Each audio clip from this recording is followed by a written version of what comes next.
Friends, welcome back to my YouTube channel. In the one shot revision series, today we are supposed to deal with chapter 12, which is atoms. तो बच्चों, सबसे पहले atomic model के बारे में हमें पता होना चाहिए, राइट? कोई भी theoretical explanation regarding the structure of an atom, उसको हम एटॉमिक मॉडल कहेंगे. जो पहला जो मॉडल है एटम का, उसको प्रपोज किया था जे थॉमसन ने वे बैक इन 1898. और उस मॉडल के तहत क्या था, जो इंटायर पॉजिटिव चार्ज है एटम का, वो यूनिफॉर्मली डिस्ट्रीब्यूटेड है throughout the volume of the atom. और जो नेगेटिवली चार्ज इलेक्ट्रॉन्स होते हैं, they are embedded in it like seeds in a watermelon. जैसे सीड्स वाटरमेलॉन में डिस्ट्रीब्यूटेड होते हैं या एम्बेडेड होते हैं, उसी तरीके से थॉमसन का मानना था कि negatively charge electrons uniformly charge positive sphere में डिस्ट्रीब्यूटेड है. और इस मॉडल को हम प्लम पुडिंग मॉडल भी कहते हैं, क्योंकि जैसे प्लम्स पुडिंग में डिस्ट्रीब्यूटेड होते हैं, उसी तरीके से इलेक्ट्रॉन्स का distribution uniformly positive charge sphere में. इस वजह से इसको हम प्लम पुडिंग मॉडल भी कहते हैं.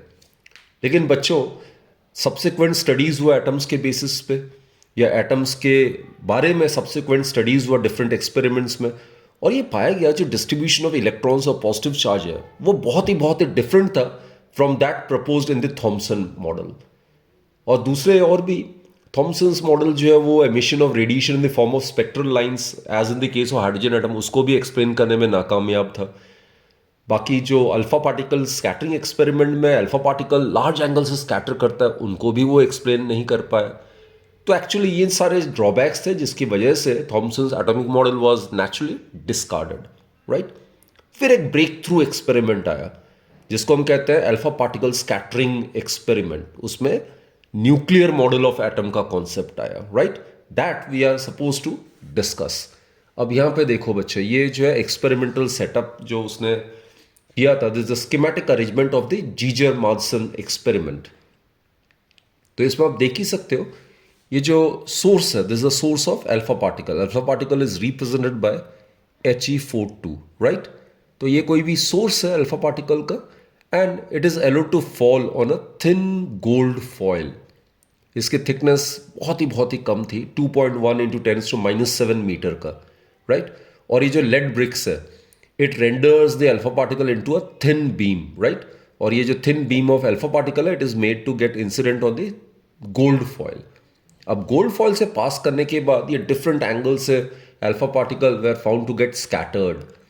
तो ये जो स्कैटर्ड अल्फा पार्टिकल्स है, were observe through a rotatable detector. इसको हम रोटेट कर सकते हैं. और ये जो रोटेटेबल डिटेक्टर है, it consist of a zinc sulphide screen. ये ZNS स्क्रीन है. तो जैसे ये scattered alpha particles in screen में स्ट्राइक करता है, तो ये ब्रीफ लाइट फ्लैशेस या सिंटिलेशंस प्रोड्यूस करता है. These flashes may be viewed through a microscope, और फिर distribution of the number of scattered particles को as a function of scattering angle theta study किया गया, राइट? तो वही चीज़ें हमने डिस्कस. ये पाया गया कि अल्फा पार्टिकल्स को जैसे गोल्ड फॉयल से पास कराया जाता है, different alpha particles while passing to the gold foil suffer different angles of scattering. जैसे ये मान लेते हैं direction of the incident undeviated beam, तो इस डायरेक्शन में ये डिफ्लेक्ट हो रहा है, राइट? इस डायरेक्शन में स्कैटर हो रहा है. So this will be the angle of scattering. तो अगर एक्सपेरिमेंटल ऑब्जर्वेशंस को ध्यान में रखते हुए अगर ग्राफ प्लॉट किया गया स्कैटरिंग एंगल और नंबर ऑफ स्कैटर्ड पार्टिकल्स के बीच में, then the graph obtained is found to be like this. ये एक्सपेरिमेंटल कर्व आया. अब ये ग्राफ क्या इंडिकेट करता है कि there are a large number of particles which suffered angle of scattering of very small value, and there were only very few alpha particles which suffered large scattering angle, right? तो basically observations क्या था बच्चों, many of the alpha particles pass through the foil, ठीक है, without suffering appreciable deflection और appreciable scattering. यानी कि atom में बहुत सारा फ्री स्पेस होना चाहिए, तभी बिना स्कैटरिंग के वो गोल्ड फॉयल से पास हो पाया. और बहुत ही कम, only about 0.14% of the incident alpha particle scatter by more than 1 degree. तो अल्फा पार्टिकल जो है, it is quite heavy. It possesses a mass of 4 times that of hydrogen and possesses positive charge of twice E, right? तो इसका मास जो है, it is 4m alpha particle का. आई am talking about alpha particle, right?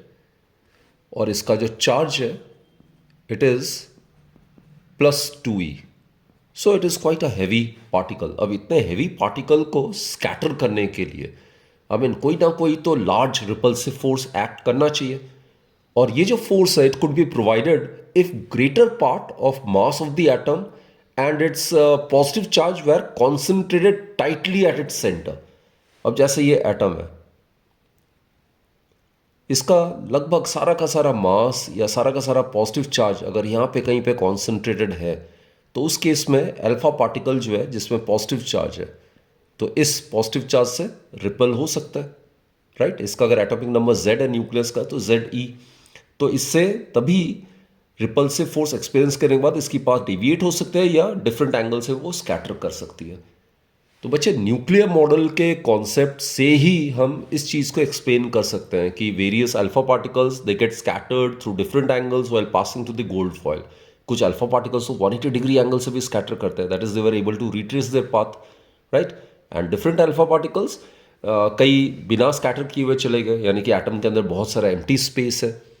तो ये सारे जो observations था वो समझने के लिए एक ही कॉन्सेप्ट कंसिडर हम कर सकते हैं कि जो एटम है उसमें लगभग सारा का सारा मास जो है और उस एटम का इंटायर पॉजिटिव चार्ज जो है वो कॉन्सेंट्रेट होता है सेंट्रल पॉजिटिव कोर में, जिसको कि हमने न्यूक्लियस का नाम दिया.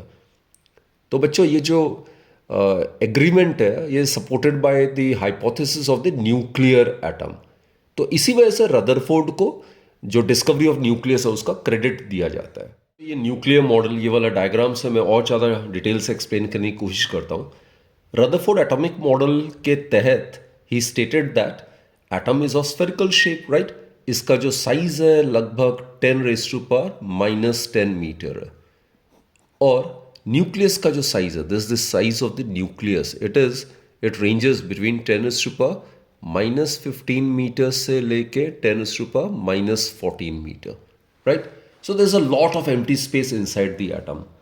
तो बेसिकली जो न्यूक्लियस, जैसे मैंने अभी कहा आपको कि इसमें सारा का सारा पॉजिटिव चार्ज और लगभग सारा मास एटम का कॉन्सेंट्रेटेड होता है. तो ये जो एटम है इसका एटॉमिक नंबर अगर Z है तो इसमें पॉजिटिव चार्ज कितना होगा, +ZE. तो अब जैसे न्यूक्लियस के तरफ अप्रोच करा ये अल्फा पार्टिकल He42, इसमें आपको पता ही है चार्ज कितना होता है, +2e. तो जैसे जैसे अल्फा पार्टिकल अप्रोच करेगा तो इसमें भी पॉजिटिव चार्ज, इसमें भी पॉजिटिव चार्ज न्यूक्लियस में, तो इन दोनों में इलेक्ट्रिक फोर्स ऑफ रिपल्शन होगा. तो जैसे जैसे पास आएगा वो अल्फा पार्टिकल की स्पीड कम होती जाएगी, कम होती जाएगी. तो अगर हेड ऑन अगर आएगा तो एक पॉइंट पे वो रुक जाएगा and thereafter it can retrace its path in the opposite direction. So in this case it will be suffering an angle of scattering of 180 degree. और बच्चे, अगर डिस्टेंस अगर अल्फा पार्टिकल का अगर थोड़ा सा ज़्यादा हो जाता है तो उस केस में इलेक्ट्रिक फोर्स और रिपल्शन की मैग्नीट्यूड कम हो जाती है. तो कम रिपल्सिव फोर्स एक्सपीरियंस करने की वजह से जो एंगल ऑफ स्कैटरिंग है वो भी कम होती जाएगी. ये मान लेते हैं θ1 है. और अगर दूर हो जाता है न्यूक्लियस से, आपको पता ही है electric force it obey inverse square law, isn't it. तो अगर ये वाले पाथ अगर फॉलो कर रहा है अल्फा पार्टिकल तो न्यूक्लियस से ज़्यादा डिस्टेंस होने की वजह से इलेक्ट्रिक फोर्स और रिपल्शन की मैग्नीट्यूड थोड़ी कम हो जाएगी. So in this case the alpha particle will get scattered through smaller angle, right. और ऐसे करते करते अल्फा पार्टिकल अगर काफ़ी दूर है न्यूक्लियस से तो उस केस में इलेक्ट्रिक फोर्स और रिपल्शन अगर बहुत कम हो जाता है then its path can remain undeviated as well. तो वो बिना किसी स्कैटरिंग के एटम के थ्रू पास हो सकता है. So it also suggest that an atom has got a lot of empty space inside it, right. तो बेसिकली यहाँ पे ये जो क्लोजेस्ट डिस्टेंस है जब ये अल्फा पार्टिकल रुक जाता है और न्यूक्लियस के बीच में, उसको हम डिस्टेंस ऑफ क्लोजेस्ट अप्रोच कहते हैं. तो बच्चे, उसका एक्सप्रेशन भी हम आराम से निकाल सकते हैं. Suppose this is the nucleus. मैं यहाँ डायग्रामेटिकली और एक बार मैं रिप्रेजेंट करने की कोशिश कर रहा हूँ. अगर एटॉमिक नंबर XZA है, suppose the atom under consideration is XZA. Z is the atomic number, A is the atomic mass, number of electrons is Z, number of protons is Z and number of neutrons is A minus Z, right. तो इसमें कितने protons होंगे nucleus के अंदर, Z. तो it is positive charge, तो it will have a positive charge of +ZE. अब यहाँ से एक अल्फा पार्टिकल अप्रोच कर रहा है, इसमें पॉजिटिव चार्ज है +2e, राइट. जब ये काफ़ी दूर है तो उसमें सारी एनर्जी जो है वो काइनेटिक एनर्जी है, that is ½ mU². m is the mass of the alpha particle. जैसे ही बच्चे ये अप्रोच करेगा obviously it will keep suffering the electric force of repulsion. और जैसे जैसे पास जाएगा उसकी स्पीड कम होती जाएगी, कम होती जाएगी। एक वक्त ऐसा आएगा जहाँ पे सारी की सारी इसकी kinetic energy it will get convert into potential energy, right. तो ये जो डिस्टेंस है यहाँ पे आके रुक जाएगा and thereafter it can retrace its path in the opposite direction. तो ये जो डिस्टेंस है this is known as distance of closest approach. और बच्चे ये जो डिस्टेंस ऑफ क्लोजेस्ट अप्रोच है it gives an estimate of the size of the nucleus. So that's the significance of distance of closest approach. तो इसका expression के लिए what to do is suppose this is point A, this is point B. तो as the alpha particle approaches head on towards the nucleus from point A to point B, its kinetic energy will get converted into potential energy। और potential energy हमें पता ही है बच्चे 1/4 pi epsilon naught Q1 Q2 by R होता है। इसका charge है +2e और ये न्यूक्लियस का चार्ज है Ze divided by distance between them, right. यहां से लेके यहां तक का डिस्टेंस, इसी को हम डिस्टेंस ऑफ क्लोजेस्ट अप्रोच कहते हैं। So distance of closest approach it would be equal to, थोड़ा टर्म्स को रीअरेंज कर लो बच्चों, twice Ze² divided by 4 pi epsilon naught half mu², right. And as I stated यहाँ पे वैल्यू सारे आप सब्स्टिट्यूट करोगे तो R0 का वैल्यू आ जाएगा and this will give an estimate of the size of the nucleus which is found to be order of 10⁻⁻15 to 10⁻⁻14 metre. बच्चों रदरफोर्ड्स एटॉमिक मॉडल जैसे मैंने बताया कि उसने ये कहा था कि atom obviously is of spherical shape जिसमें साइज लगभग 1 एंगस्ट्रॉम के करीब है। एटम में एक सेंट्रल पॉजिटिव कोर होता है जिसको हम न्यूक्लियस कहते हैं, राइट। अब इस न्यूक्लियस में लगभग सारा का सारा मास, अब लगभग मैंने क्यों कहा है, क्योंकि न्यूक्लियस के अंदर क्या होता है, प्रोटॉन्स और न्यूट्रॉन्स होते हैं और न्यूक्लियस को सराउंड करता है इलेक्ट्रॉन्स जो कि मटेरियल पार्टिकल है, उसकी मास नेग्लिजिबल है लेकिन कोई ना कोई फाइनाइट मास तो है ही है। तो इसलिए अगर इलेक्ट्रॉन्स को छोड़ दे जो कि नेग्लिजिबल मास है लगभग, तो सारा का सारा मास, लगभग सारा का सारा मास एटम का न्यूक्लियस पे ही कॉन्सेंट्रेट होता है और एटम का सारा पॉजिटिव चार्ज भी न्यूक्लियस पे ही कॉन्सेंट्रेट होता है। तो इस सेंट्रल पॉजिटिव कोर को ही हम न्यूक्लियस कहते हैं।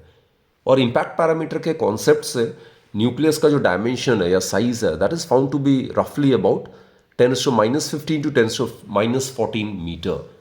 तो an atom has got a lot of empty space inside it, right.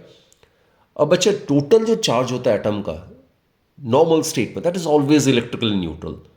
जैसे XZA हम represent, Z is the atomic number, तो number of protons is Z, number of electrons is Z।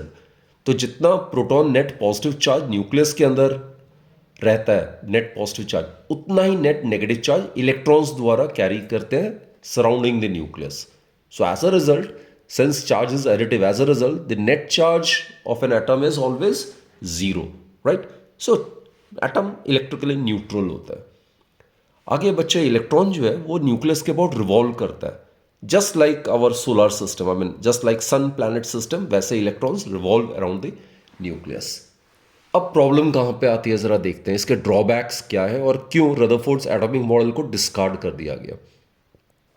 अब बच्चों आपको पता ही है कोई भी बॉडी, जैसे कोई बॉडी अगर सर्कुलर पाथ अगर फॉलो कर रहा है तो ये किसका एग्जाम्पल होता है, एसिलेटेड मोशन का।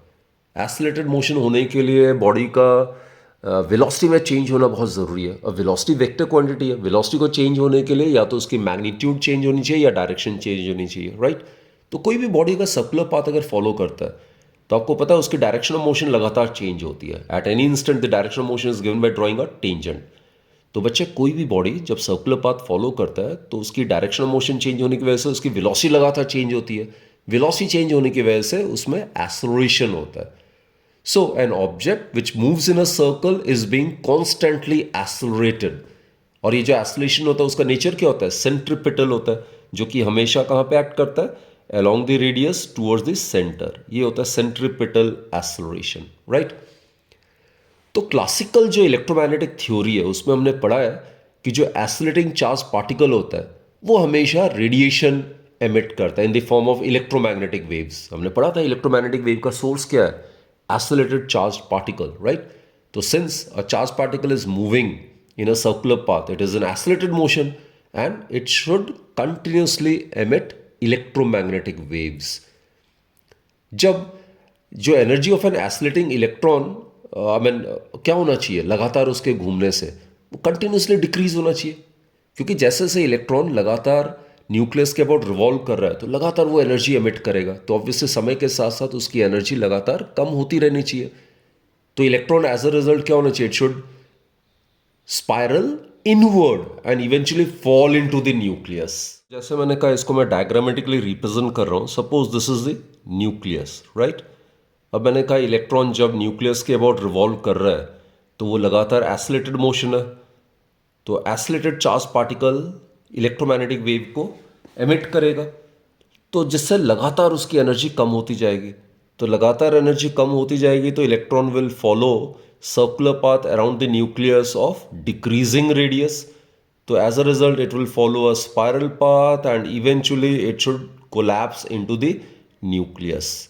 तो बच्चों, जैसे मैंने कहा, इलेक्ट्रॉन जब न्यूक्लियस के अबाउट रिवॉल्व करता है तो it is continuously being accelerated towards the center of the nucleus. That is centripetal acceleration is acting, right?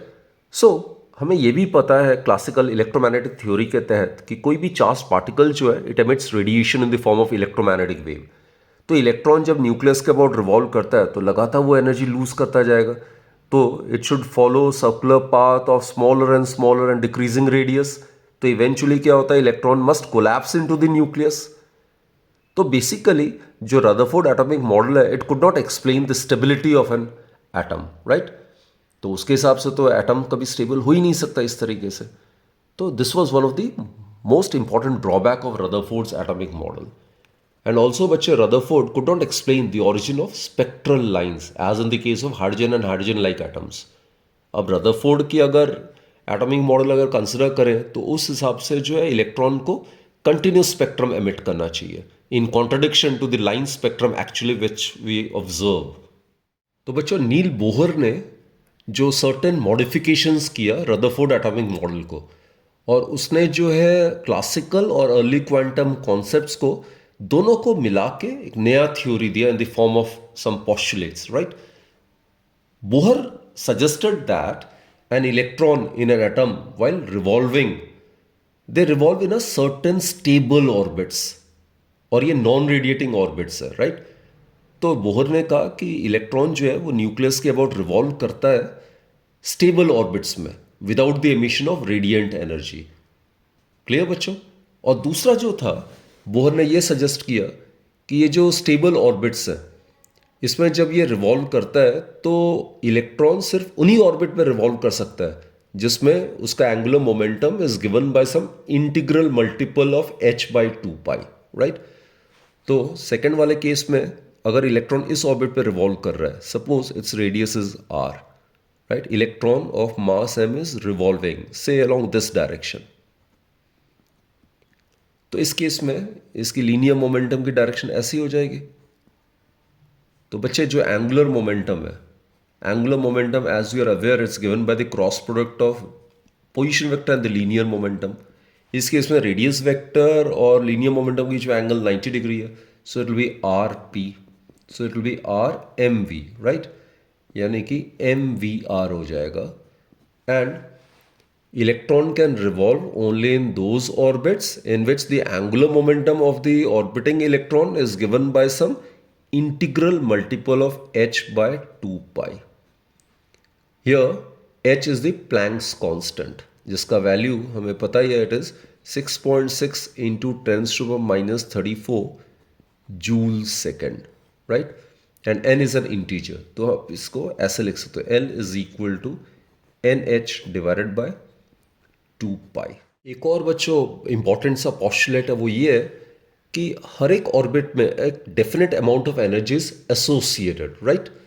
Basically क्या होता है, each atom has certain definite stable states in which it can exist and each possible state has definite total energy, और उसी को हम क्या कहते हैं, stationary states of the atom कहते हैं। उस electron makes a transition from some high energy state to low energy state, ये Ni मान लेते हैं ये वाला ऑर्बिट, और इसमें एनर्जी एसोसिएटेड EI मान लेते हैं, राइट। और ये लो एनर्जी लेवल है, ये NF मान लेते हैं, और इससे एसोसिएटेड एनर्जी EF मान लेते हैं। ऑब्वियसली बच्चों EI जो है it is greater then EF, right. So now when the electron makes a transition from higher energy levels to some low energy level, then what happens? Photon is emitted, right? So it states that, this postulate states that an electron might make a transition from one of its specified non-radiating orbits to another of low energy. So when it happens, then a photon is emitted. तो ये photon यानी कि radiation emit होगा, और इसमें जो energy होगा H new, वो किसके इक्वल होना चाहिए? It should be equal to the difference in the energies associated with the energy levels between which the transition of electron is taking place. तो बेसिकली जो एनर्जी होगा एमिटेड फोटोन का, वो किसके इक्वल होना चाहिए? H nu is equal to difference in the energies of the energy levels between which the transition of electron is taking place. तो बच्चों इसको एनर्जी क्वांटाइजेशन कंडीशन कहते हैं. क्वांटाइजेशन कंडीशन है बोहर का, वो डी ब्रॉगली से एक्सप्लेन करते हैं, डी ब्रॉगलीज हाइपोथेसिस से. किस तरीके से जरा समझते हैं. Suppose this is the nucleus and ये कोई ऑर्बिट है, nth ऑर्बिट मान लेते हैं, right.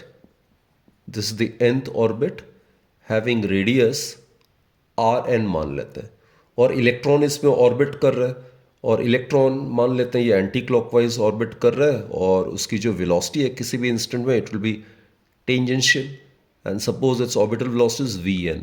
Angle between these two is 90 degree obviously, right.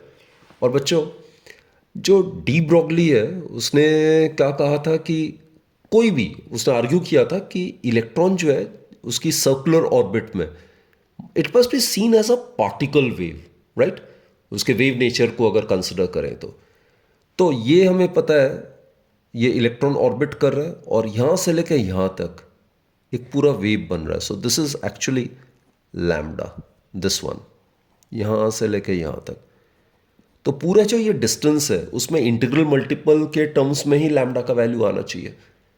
तो if you consider an electron to be moving in the nth circular orbit of radius Rn, तो total जो distance होगा सर्कमफ्रेंस ऑफ द ऑर्बिट में, वो किसके equal आ जाएगा? 2 pi r n, right. This a circle of radius Rn, so its circumference is 2 pi Rn, और ये किसके इक्वल होना चाहिए?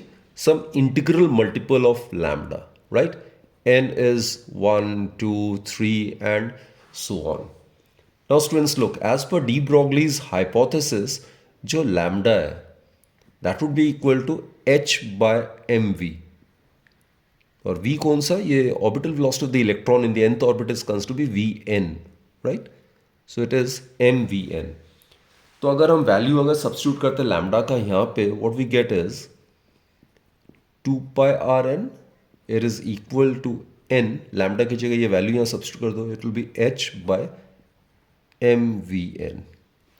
So again modify करो, we get mvn Rn, it is equal to n h by 2 pi. और बच्चों ये हमने पहले डिस्कस किया था, this is linear momentum and this is position vector या radius vector, and r cross p क्या आता है? rp, which is mvr. This is the angular momentum. So this is the angular momentum associated with the revolving electron in the nth orbit of an atom, right? So this is the angular momentum, and this becomes equal to nh by 2 pi, where n is an integer. So this verifies the quantization condition as was given by Bohr. That is, an electron can revolve around the nucleus in only that orbit in which the angular momentum associated with the orbiting electron is given by some integral multiple of h by 2 pi, where h is Planck's constant. बच्चों Bohr atomic model के भी काफ़ी सारे drawbacks थे जिसकी वजह से इसको भी डिस्कार्ड किया गया और फिर श्रोडिंजर वेव इक्वेशन आया. But anyway that you will discuss in chemistry and in higher classes, right. तो फिलहाल हम अभी बोहर्स एटॉमिक मॉडल के ड्रॉबैक्स को डिस्कस कर लेते हैं. बोहर एटॉमिक मॉडल बच्चों ये जीमैन इफेक्ट को एक्सप्लेन नहीं कर पाया था. अब जीमैन इफेक्ट क्या होता है? ये स्पेक्ट्रल लाइंस का स्प्लिटिंग अप होता है under the influence of magnetic field.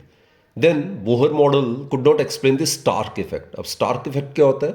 It is again the splitting of spectral lines under the influence of electric field.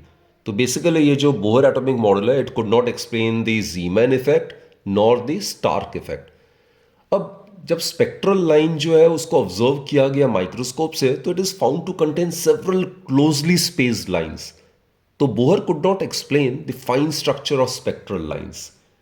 फिर बोहर ने बच्चे वेव नेचर ऑफ इलेक्ट्रॉन को कंसिडर नहीं किया था, and he could not explain the relative intensities of the spectral lines. तो Bohr ने सिर्फ एक्सप्लेन किया था ऑरिजिन ऑफ स्पेक्ट्रल लाइन सिर्फ हाइड्रोजन या हाइड्रोजन लाइक एटम के केस में, यानी कि जिन एटम में सिंगल इलेक्ट्रॉन होता है. जो मल्टी इलेक्ट्रॉन एटम्स है उनमें जो ऑरिजिन होता है स्पेक्ट्रल लाइंस, वो एक्सप्लेन नहीं कर पाया था.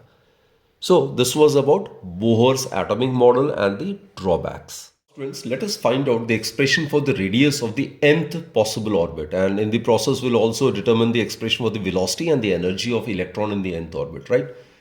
तो बच्चों ये मान लेते हैं न्यूक्लियस है, और अगर एटॉमिक नंबर z है तो न्यूक्लियस में पॉजिटिव चार्ज हो जाएगा प्लस ZE, और ये इलेक्ट्रॉन है इसमें चार्ज माइनस E होगा, और ये v इसकी ऑर्बिटल वेलोसिटी है और r radius of the orbit है.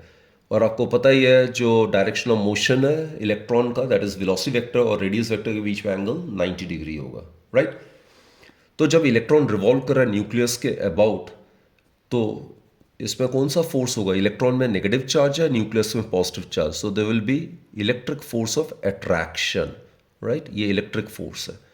और यही जो इलेक्ट्रिक फोर्स ऑफ अट्रैक्शन है between the nucleus and the positive charge nucleus, it will provide this orbiting electron the necessary centripetal force which will enable the electron to revolve around the nucleus in circular orbit, right? तो concept क्या आता है बच्चे?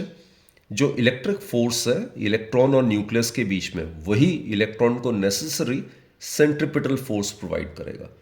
तो electric force in दोनों के बीच में किसके इक्वल होगा? 1/4 pi epsilon not Q1 Q2. एक चार्ज है ZE, दूसरा चार्ज है E मैग्नीट्यूड में, डिवाइड बाय दोनों के बीच में डिस्टेंस r है, and it will provide the electron the necessary centripetal force. Electron का मास m है और वेलोसिटी v है, तो सेंट्रिपिटल फोर्स का फॉर्मूला क्या होता है? mv² divided by r, right? तो इसको इक्वेशन नंबर 1 सब्स्टिट्यूट कर देते हैं. एंड ऑल्सो बच्चों अभी अभी हमने डिस्कस किया था जो एंगुलर मोमेंटम जो एसोसिएटेड है with the orbiting electron in a particular orbit, that is given by mvr. This is the angular momentum and it is given by some integral multiple of h by 2 pi, right? So this is as per the quantization condition. तो इन दोनों को आप use करके 1 and 2 को use करके v का value eliminate करके we can easily find out the expression for the radius. तो बच्चों इस इक्वेशन से v का वैल्यू आप रीअरेंज करके ऐसे लिख सकते हो, v would be equal to nh divide by 2 pi mr. ये v का वैल्यू आप यहाँ पे सब्स्टिट्यूट करो एंड इसको रीअरेंज करो टर्म्स को, then you will get the expression for the radius of the orbit of an electron. So it will be n² divide by z. z is the atomic number of the atom under consideration, और ये bracket में जो भी term लिख रहा हूँ वो constant है. It is h² epsilon not divided by e² pi m. तो this the expression for the radius. आपको याद करने की कोई जरूरत नहीं इस एक्सप्रेशन को, जस्ट आप ये याद रखो कि इलेक्ट्रिक फोर्स को सेंट्रिपिटल फोर्स के इक्वेट करो एंड क्वांटाइजेशन कंडीशन अप्लाई करो. इन दोनों को सॉल्व करके you can easily get this expression. So the term in the bracket is constant. तो बच्चे फॉर अ गिवन एटम, अब इसको कंक्लूड करते हैं. For a given atom, for a given atom का मतलब है किसी भी गिवन एटम के लिए z कांस्टेंट होगा, right? This is constant. So in that case, R would be proportional to n². इसका मतलब क्या है समझो जरा. ये न्यूक्लियस है suppose, this is n equals to 1, this is n equals to 2, this will be n equals to 3, this will be n equals to 4. So what I mean to say is that अगर radius of various orbits की अगर बात करते हैं, ratio लेते हैं R1:R2:R3:R4, n² के proportional है, तो यहाँ पे क्या आएगा? 1 का स्क्वायर 1:R2, 2 का स्क्वायर 4 3 का स्क्वायर 9 4 का square 16. What I mean to say is that जो सक्सेसिव जो ऑर्बिट्स है उनके पीछे स्पेसिंग बढ़ती जाएगी. So R is proportional to n². It's a very very important concept, right? So in a given atom the spacing between the successive orbits keeps on increasing with the increase in the value of n. तो n² के terms में increase होता रहता है, right?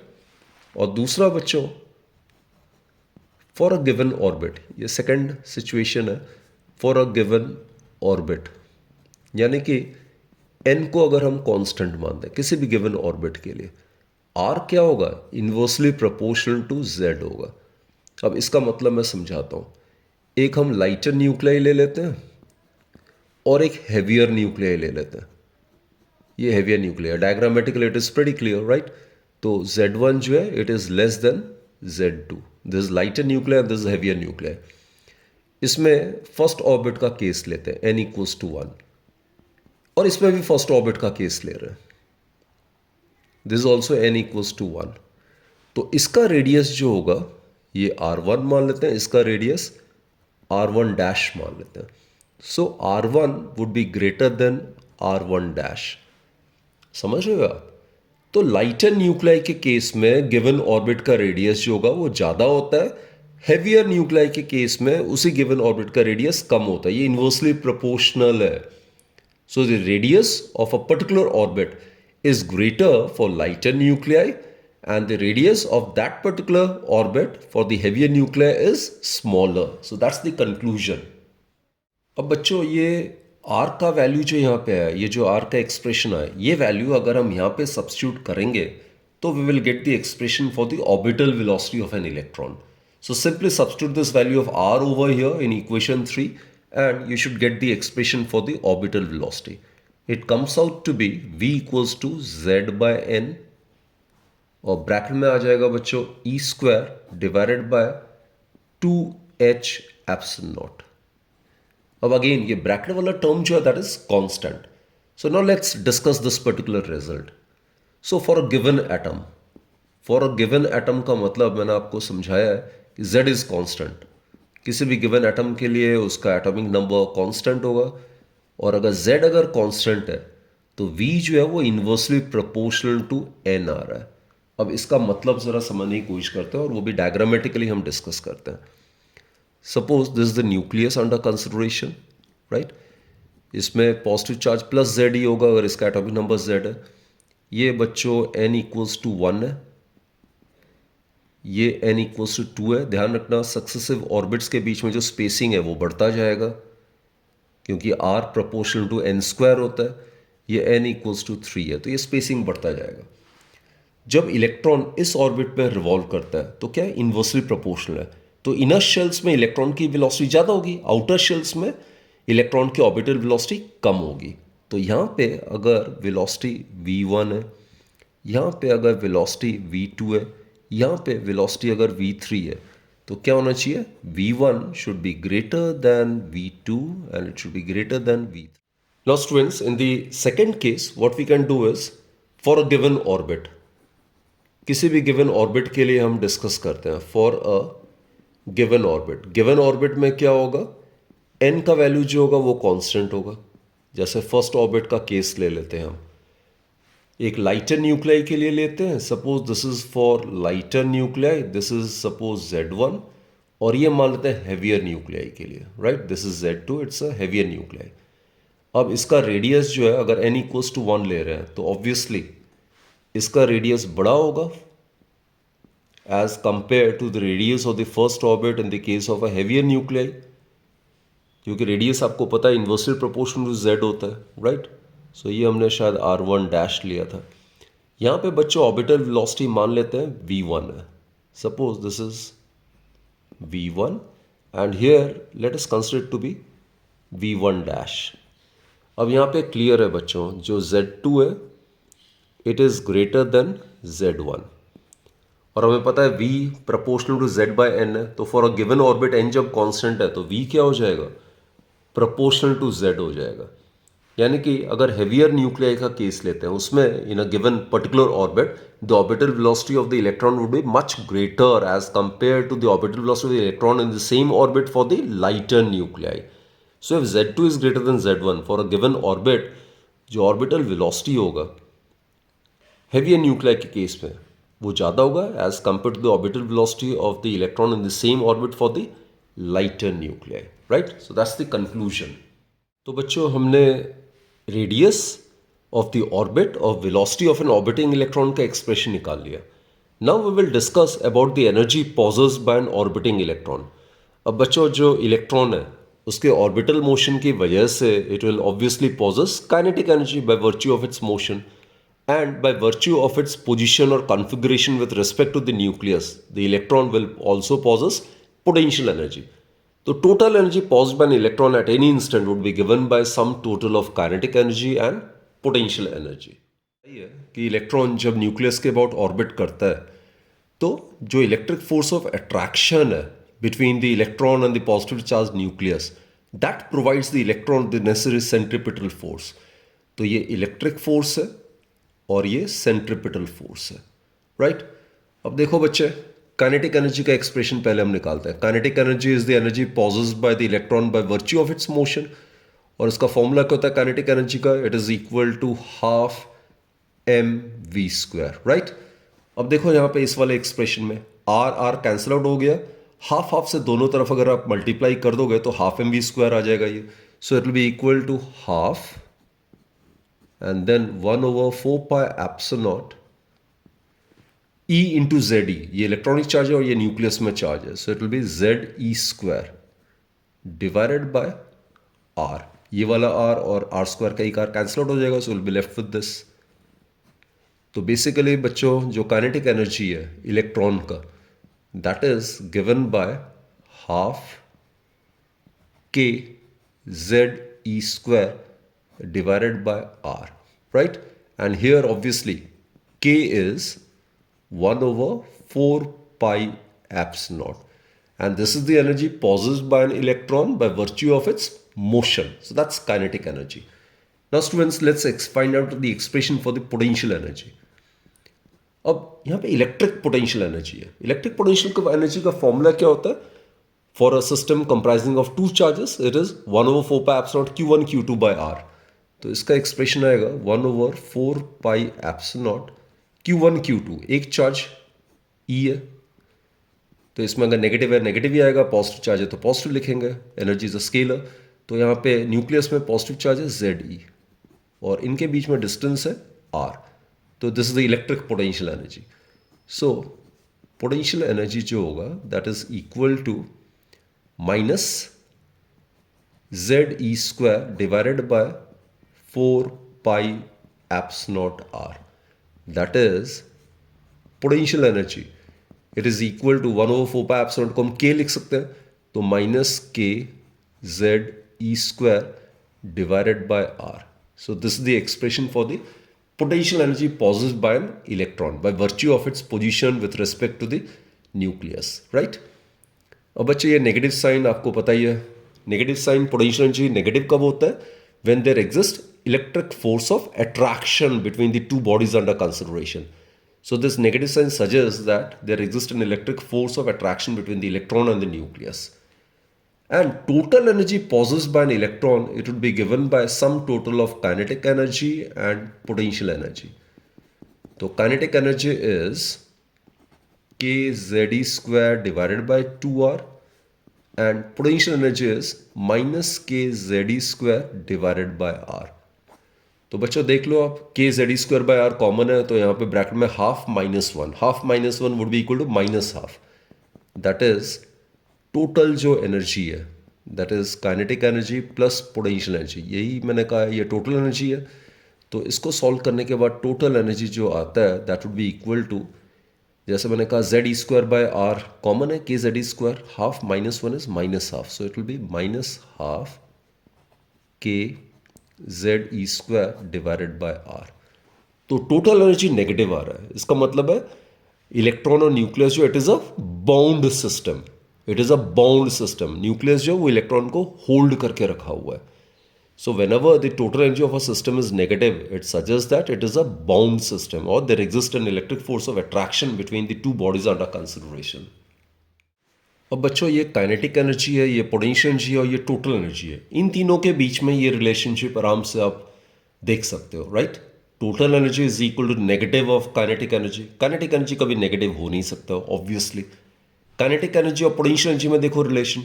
Kinetic energy and potential energy में relation जो है that is equal to kinetic energy is minus half of potential energy, right.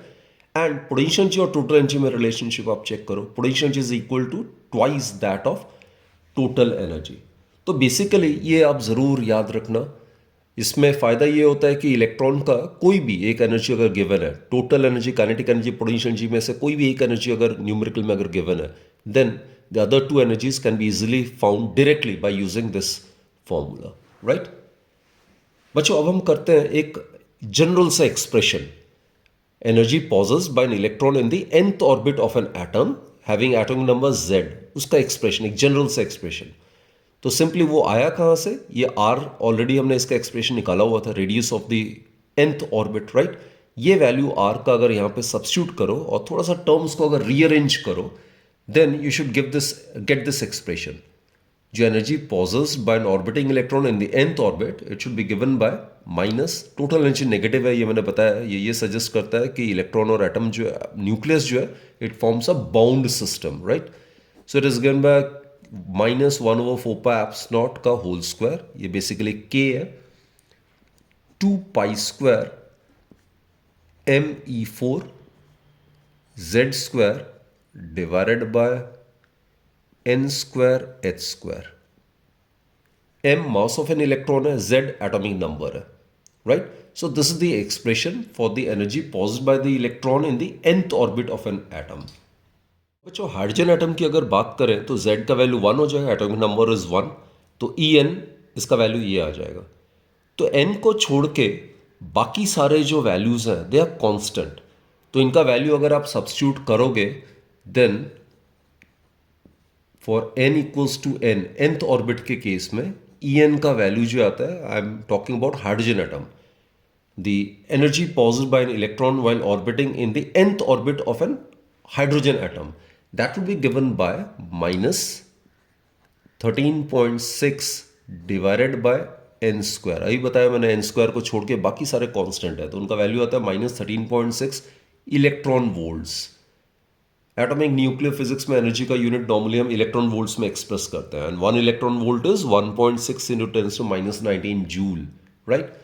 तो for n equals to 1, first orbit में कितना एनर्जी होगा, E1, it will be equal to n के जगह 1 रखेंगे तो it will be minus 13.6 electron volt, right.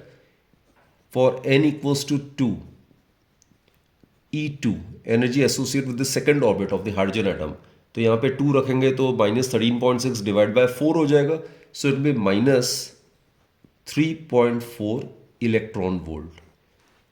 तो जैसे जैसे n का वैल्यू बढ़ता जा रहा है, एनर्जी भी बढ़ता जा रहा है। E3, it would be equal to minus 13.6 divided by 9. So that will give us minus 1.51 electron volt. तो जैसे जैसे ऑर्बिट बढ़ता जा रहा है वैसे वैसे एनर्जी इंक्रीज करता जाएगा, isn't it? It will become lesser negative, so it will increase with the increase in the value of n.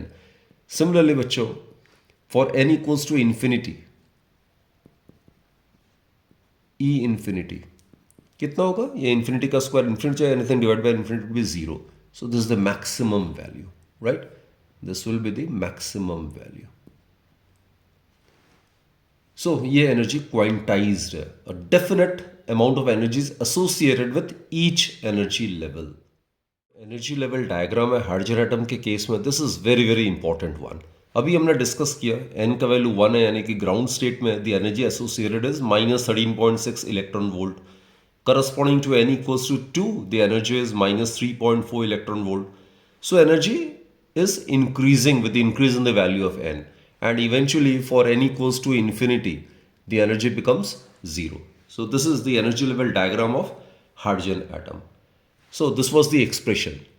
For the nth orbit, the energy associated with the orbiting electron in case of hydrogen atom when z equals to 1 is given by this particular expression, right? अब बच्चे हम spectral line emission के बारे में discuss करते हैं, तो उसके लिए दोबारा से मैं थोड़ा सा रिपीट कर देता हूँ थोड़ा सा। ये न्यूक्लियस है, सपोज इसका एटॉमिक नंबर हम मान लेते हैं z है, तो it will have a positive charge of plus Ze। ये कोई इनर एनर्जी लेवल है और ये कोई आउटर एनर्जी लेवल है, राइट। मान लेते हैं इलेक्ट्रॉन ट्रांजिशन कर रहा है some higher energy level to low energy level. ये इनिशियल है Ni, ये मान लेते हैं Nf, हायर एनर्जी लेवल से ज़्यादा एनर्जी एसोसिएटेड होगा, ये EI हो जाएगा, और इसमें लो एनर्जी लेवल से या ग्राउंड एनर्जी लेवल से एसोसिएटेड जो एनर्जी वो EF हो जाता है। हमने डिस्कस किया है बोहर पॉस्टुलेट में कि जब कभी भी electron high energy level to low energy level transition करता है तो उस दौरान क्या करेगा, वो फोटोन को एमिट करेगा, और फोटोन में एनर्जी कितना होगा, h न्यू। और ये जो एनर्जी पॉजेस कर रहा है फोटोन, या जितने एनर्जी का रेडिएशन एमिट हो रहा है, that will be equal to the difference in the energies associated with the energy levels between which the transition of electron is taking place, right. इसको हम एनर्जी क्वांटाइजेशन कंडीशन कहते हैं। तो बच्चों इसको अगर वैल्यू सब्स्टिट्यूट करें, new it's equal to C by lambda. Lambda is the wavelength of the radiation emitted during the transition of the electron from high energy level to low energy level. EI इसका जगह हम ये value substitute कर सकते हैं, -1/4πε0 whole square 2π² me4 divided by n के जगह ni² हो जाएगा और h², माइनस, अब ये माइनस माइनस प्लस हो जाएगा, so it will be 1/4πε0 whole square 2π² me4 divided by, यहाँ पे n की जगह क्या आ जाएगा, nf आ जाएगा। तो बच्चों इसको अगर हम रीअरेंज करते हैं, what we get is hc by lambda is equal to, इसमें ये टर्म हम कॉमन ले लेते हैं, 1/4πε0 का whole square 2π² me4 divided by h², this is common, right. यहां क्या आ जाएगा, 1/nf² आ जाएगा, -1/ni² आ जाएगा। क्लियर। तो बच्चे यहां पे 1/λ, इसको हम वेव नंबर कहते हैं। It is defined as the total number of waves present in a distance equal to 1 metre, so this is 1/λ represents wave number. तो CH नीचे आ जाएगा, so will be left with 1/4πε0 whole square 2π² me4 divided by, ये CH नीचे अगर आ गया तो will be having CH³ in the denominator, right. So 1/nf² minus 1/ni²। अब बच्चे ये वाला जो टर्म है ये कांस्टेंट है, सारे वैल्यूज हमें पता है, 1/4πε0 इट्स 9 × 10⁹, π² वैल्यू ऑफ 10 ले लो, this mass of an electron, this electronic charge, c is the speed of light, h is the Planck's constant. तो ये सारा वैल्यू जो है वो कांस्टेंट है, इसको बच्चों हम रिडबर्ग्स कांस्टेंट कहते हैं। So 1/λ it is equal to RH इसको हम रिडबर्ग्स कांस्टेंट को RH से डिनोट कर रहे हैं, so it will be 1/nf² minus 1/ni², right.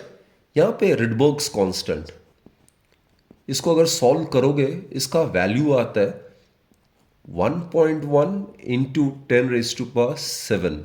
और ऐसा यूनिट क्या होगा बच्चों, इसका तो कोई ऐसा यूनिट है नहीं, तो डायमेंशनल एसेस यूज करो for a formula to be dimensionally consistent, दोनों साइड में डायमेंशन सेम होने चाहिए। इसका मीटर इनवर्स है तो इसका भी मीटर इनवर्स होना चाहिए।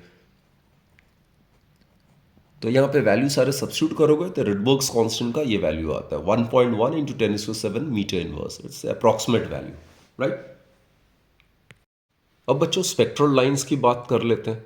जब कभी भी इलेक्ट्रॉन जंप करता है from some higher energy level to low energy level, तो रेडिएशन पर्टिकुलर वेवलेंथ का एमिट होता है। ये जो रेडिएशन एमिट हो रहा है पर्टिकुलर वेवलेंथ को, इसी को हम स्पेक्ट्रल लाइन कहते हैं, right. So they are known as spectral line. तो बच्चे इसमें कई सारे सीरीज आते हैं। First one is the Lyman series. अब लायमन सीरीज क्या होता है, ये स्पेक्ट्रल लाइंस का एक पर्टिकुलर सीरीज होता है। इस केस में व्हाट हैपेंस इज, जब ये जो सीरीज है it basically consist of spectral lines corresponding to emission of radiation when electron makes a transition from some high energy level corresponding to Ni is equal to 2, 3, 4, 5, कोई भी high energy level हो सकता है, ये initial है, to low energy level corresponding to NF equals to 1। तो electron कभी भी 2 से 1 पे ट्रांजिशन कर रहा है, 3 से 1 कर रहा है, 4 से 1 कर रहा है, 5 से 1 कर रहा है, तो उस केस में जो स्पेक्ट्रल लाइंस एमिट हो रहा है corresponding to these transitions, that corresponds to Lyman series, right. तो इस केस में जो रेडिएशन एमिट करता है it lies in the ultra violet region. तो इसको मैं डायग्रामेटिकली भी शो करता हूं। It lies in the ultra violet region and hence जो भी रेडिएशन एमिट होगा it won't be visible to us. तो इसको मैं इस तरीके से शो कर सकता हूँ। ट्रांजिशन कहाँ से कहाँ हो सकता है बच्चों? 2 से लेके 1 पे हो सकता है लाइक दिस, 2 से लेके 1 पे हो सकता है, 3 से लेके 1 पे हो सकता है, 4 से 1 पे ट्रांजिशन हो सकता है, 5 से 1 from any higher energy level corresponding to NF is equal to 1। So that's the condition, किसी भी हायर एनर्जी लेवल से corresponding to NF equals to 1। तो ये ट्रांजिशन शो कर रहा है 2 से 1, 3 से 1, 4 से 1, 5 से 1 एंड सो ऑन। तो इस केस में जो भी रेडिएशन एमिट होगा that will lie in the ultra violet region. और इस सीरीज को हम क्या कहते हैं? लाइमन सीरीज कहते हैं। It is known as Lyman series. This is Lyman series. तो ये स्पेक्ट्रल लाइन एमिशन की हम बात कर रहे हैं। सिमिलरली बच्चों दूसरा जो आता है लाइमन के बाद दैट इज बाल्मर। ये इंपॉर्टेंट है क्योंकि इस सीरीज में ही जो स्पेक्ट्रल लाइंस एमिट होते हैं या रेडिएशन जो एमिट होता है that lies in the visible reason, यानी कि इस ट्रांजिशन के दौरान जो रेडिएशन एमिट हो रहा है that will be visible to us. So Balmer series में क्या होता है? This is series which consist of spectral lines corresponding to emission of radiation when electron makes a transition from some high energy level corresponding to Ni is equal to 3, 4, 5, 6 and so on to low energy level corresponding to NF equals to 2। इसमें NF का value 2 होगा और उससे ऊपर वाले कोई भी higher energy level हो सकता है। और बाल्मर सीरीज में जो रेडिएशन एमिट हो रहा है that lies in the visible reason, यानी कि इस केस में जो रेडिएशन एमिट होगा उसकी जो वेवलेंथ होगी उसकी रेंज कहाँ से कहाँ होगी? लगभग 3900 एंगस्ट्रॉम से लेके 7600 एंगस्ट्रॉम तक, तो जिसको हम विजिबल रेंज कहते हैं, राइट। तो इसको भी बच्चों हम डायग्रामेटिकली रिप्रेजेंट कर सकते हैं। इस केस में ट्रांजिशन जैसे मैंने कहा है 3 से 2 हो सकता है, 4 से 2 हो सकता है, 5 से 2 हो सकता है, 6 से 2 हो सकता है, from any higher energy level to low energy level corresponding to NF equals to 2। So these are the spectral lines और इसको हम बाल्मर सीरीज कहते हैं। It is known as Balmer series. सिर्फ इसी सीरीज में जो रेडिएशन एमिट होता है it lies in the visible region like this. So it will be in the visible region. So इसको मैं लिख रहा हूं विजिबल लाइट।